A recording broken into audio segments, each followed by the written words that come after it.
శుభమస్తు. నేను మీ కాకునూరి సూర్యనారాయణమూర్తి. సంక్రాంతి పండక్కి ముగ్గులకి ఒక ప్రత్యేకత ఉంది. ఏ పండక్కి కూడా లేని ప్రత్యేకత ముగ్గులు అంటే సంక్రాంతి అని చెప్పుకుంటాం.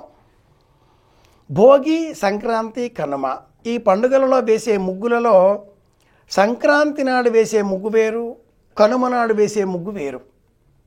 అలాగే ముక్కనుమ నాడు వేసే ముగ్గు వేరే. మళ్ళీ భోగినాడు వాకిలిలో మల్లె పందిరి అనే పేరిట చుక్కల ముగ్గు వేయాలి.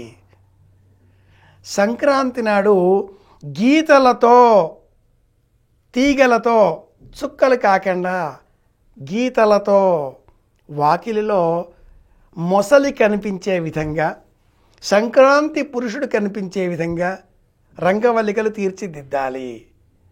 కనుమ నాడు మళ్ళీ రథం ముగ్గు వెయ్యాలి. అది కూడా ఉత్తరం, దక్షిణం దిక్కులలో ఉండే విధంగా, దక్షిణం దిక్కు జెండా, ఉత్తరం వైపున చక్రాలు, ఇలా వాకిలిలో రథం వేసి ఆ రథాన్ని పట్టి లాగేటటువంటి తాడు దానిని పక్క ఇంటి వారి రథానికి కలపాలి. ఇలా చేసినట్లయితే ఆ వీధిలో ఉండే అన్ని రథాలు కూడా ఒకదానితో ఒకటి కలపబడి వీధిలో ఉండే వాళ్ళంతా ఒకటే అనే సమష్టి తత్వాన్ని మనకు నిరూపిస్తాయి. ముగ్గుల వెనుక ఇంత పరమార్థం ఉందండోయ్.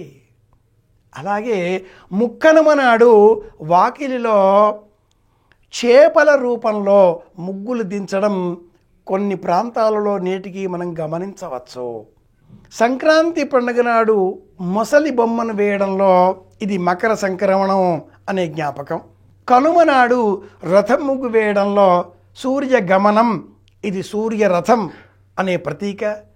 ముక్కనుమ నాడు వాకిలిలో ఇలా మత్స్యమును బొమ్మలుగా వేయడంలో ఈ ఇల్లు మాంసాహార ప్రియులకు నిలయం అనే సందేశాన్ని బయట ఉండేటటువంటి వారికి అందించడం. వాకిట్లో వేసే ముగ్గులు ఆకాశంలో ఉండే నక్షత్రాలకు ప్రతీక. 9 చుక్కలు వేసే ముగ్గు నవగ్రహాలకు ప్రతీక. 5 చుక్కలతో వేసే ముగ్గు శరీరంలో ఉండే పాంచభౌతిక తత్వానికి ప్రతీక.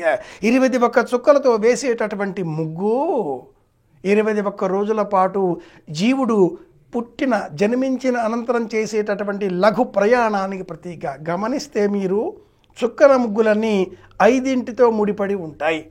5ంటిని కలుపుకొని ఎన్ని ముగ్గులైనా అలా వేస్తూ వెళ్ళవచ్చు అనే సంప్రదాయం.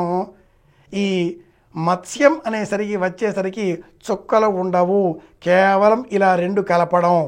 అలాగే ఈ చేప ముగ్గుతో పాటుగా పక్కన వేసే మరొక ముగ్గు కోడి ముగ్గు కూడా. ఈ 2 చాలా అరుదు. ముక్కనుమ నాడే ఈ 2 ముగ్గులు వేయాలి.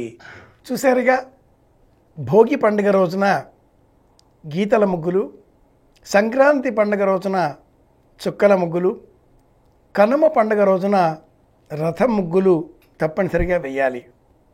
అలాగే ముక్కనుమ రోజున చేపలు, కోళ్ళు, ఇలా జంతుజాలానికి కూడా రంగవల్లికలలో సంప్రదాయం స్థానం కల్పించింది. జీవకారుణ్య వ్యవస్థలో మనము ఉండాలి, మనతో పాటు సమస్త జీవకోటి ఉండాలి. ఆకాశంలో ఉండే చుక్కలను ప్రతీకాత్మకంగా రంగవల్లికలుగా ముంగిలిలో తీర్చిదిద్దే ఈ సంప్రదాయం భవిష్యత్తులో మర్చిపోకుండా ఉండే ప్రయత్నం చేయడం కోసమే ఈ ప్రయత్నం. వాకిలిలో ప్లాస్టిక్ కాగితాలపైన ముగ్గులు వేసి అతికించడం మానేద్దాం.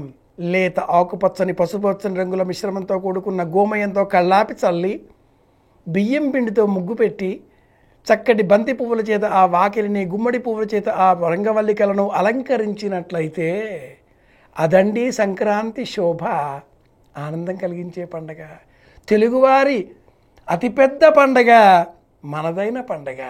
ఘనంగా నిర్వహించుకుందాం, సంప్రదాయాన్ని పాటిద్దాం. మీ కాకునూరి.